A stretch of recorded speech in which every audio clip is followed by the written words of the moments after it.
안녕하세요. 오늘 저희가 함께 파헤쳐 볼 자료, 바로 제21대 대통령으로 당선된 이재명 대통령의 선거 결과와 주요 공약입니다. 자, 바로 시작해 볼까요? 이야, 일단 투표율부터 봐야겠네요. 79.4%라고요? 네, 1997년 이후 거의 28년 만에 최고치라고 하죠.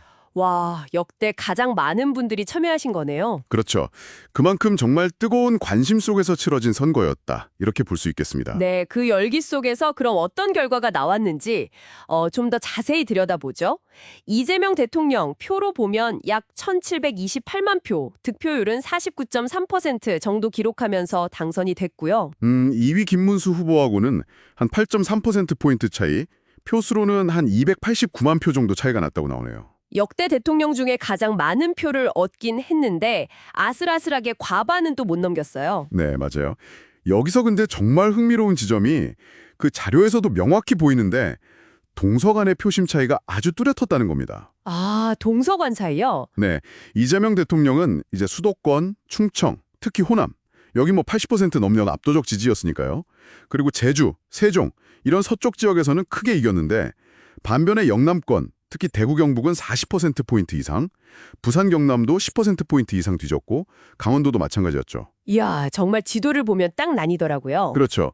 이 뚜렷한 지역 구도가 앞으로 국정 운영에 어떤 영향을 미칠지 이 부분이 좀 주목할 대목입니다. 다만 이제 경남에서 얻은 39.4%는 역대 민주진영 후보 중에서는 그래도 최고 득표율이다. 이 점도 좀 볼만하고요. 아, 그건 또 그렇군요. 조금 파랗고 동쪽은 빨갛고 확실히 좀 갈렸네요.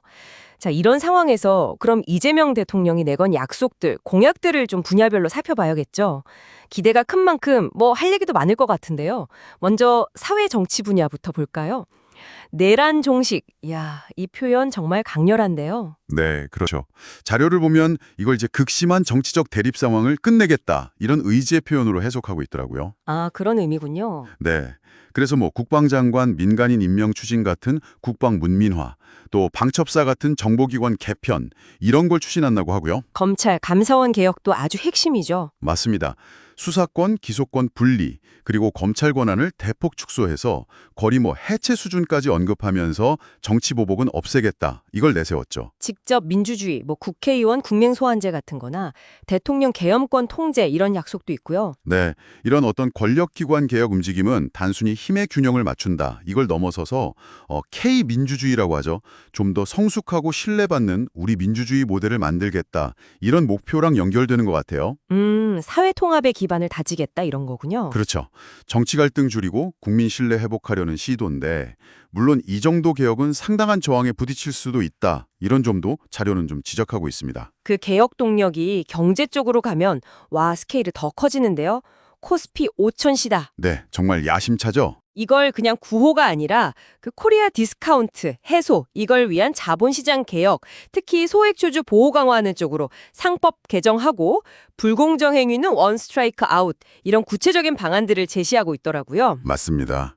그리고 또 하나 아주 큰 축이 바로 인공지능, AI 산업 육성이에요. 아, AI요? 네, 100조 원 투자, 국가 AI 지도 구축, 이런 걸 통해서 한국을 AI 3강으로 만들겠다. 이런 목표인데 이건 단순히 특정 산업 지형을 넘어서는 거죠. 국가 경제 성장 엔진 자체를 바꾸려는 시도라고 봐야 합니다. 와, 100조 원 투자. 대단하네요. 여기에 방위 산업 수출 확대, K 콘텐츠 중심의 문화 강국, 또 지역 화폐 통한 소상공인 지원까지. 정말 많네요. 네, 그리고 취임 첫날부터 비상경제 점검 TF, 그러니까 특별 전담팀을 가동한다고 하니까 속도전도 좀 예고하고 있는 것 같습니다. 이야, 숨가쁩니다. 자, 마지막으로 환경 에너지 분야도 빼놓을 수 없겠죠. 이것도 중요하게 다뤄지고 있죠. 네, 그렇습니다. 기후위기 대응이랑 사회경제 문제를 통합 관리할 기후에너지부라는 걸 새로 만들겠다 이렇게 약속했고요. 기후 에너지부 신설. 네, 그리고 2030년까지 온실가스 배출량을 2018년 대비해서 40에서 50% 줄이겠다. 구체적인 목표치도 제시했습니다. 40에서 50% 감축. 상당히 높은 목표인데요. 그렇죠. 그리고 아리백이라고 아시죠? 기업 사용 전력 100%를 재생에너지로 하자는 국제 캠페인. 이런 국제 표준에 맞춰서 재생에너지 중심으로 에너지 시스템을 바꾸고 또 에너지 고속도로라는 인프라 구축 계획도 포함되어 있어요. 에너지 고속도로라. 네. 이것도 단순히 환경 보호 차원을 넘어서 재생에너지 전환을 새로운 산업이나 일자리 창출 기회로 삼겠다. 이런 전략적 접근으로 보입니다. 물론 이 전환 과정에서 기존 산업과의 마찰이라든지 비용 문제라든지 해결할 과제도 만만치는 않겠죠. 자, 그럼 오늘 이렇게 쭉 살펴본 내용들을 종합해 보면요. 이재명 대통령 시대 기록적인 투표율과 득표 속에 출발했지만 동시에 뚜렷한 동서 지역 갈등이라는 숙제를 안고 시작했다. 이렇게 볼 수 있겠네요. 네, 맞습니다. 그리고 내란 종식이라는 정치 개혁부터 시작해서 코스피 5천, AI 강국 같은 경제 도약, 또 기후위기 대응까지 정말 광범위하고 야심찬 목표들을 설정했습니다. 그렇습니다. 여기서 이제 우리 모두에게 좀 던져지는 질문은 이런 게 아닐까 싶어요. 선거 결과로 확인된 이 깊은 지역 간의 어떤 인식 차이, 이걸 어떻게 좀 넘어서면서 동시에 이렇게나 강력하고 때로는 좀 논쟁적일 수 있는 개혁 과제들을 과연 성공적으로 추진해 나갈 수 있을까? 그 균형점을 찾는 게 중요하겠군요. 네, 바로 그 균형점을 찾는 것. 이게 앞으로 가장 큰 도전이자 또 우리가 지켜봐야 할 핵심 관전 포인트가 될 것 같습니다. 한번 여러분 스스로도 이 문제에 대해 답을 찾아보시는 건 어떨까 싶네요.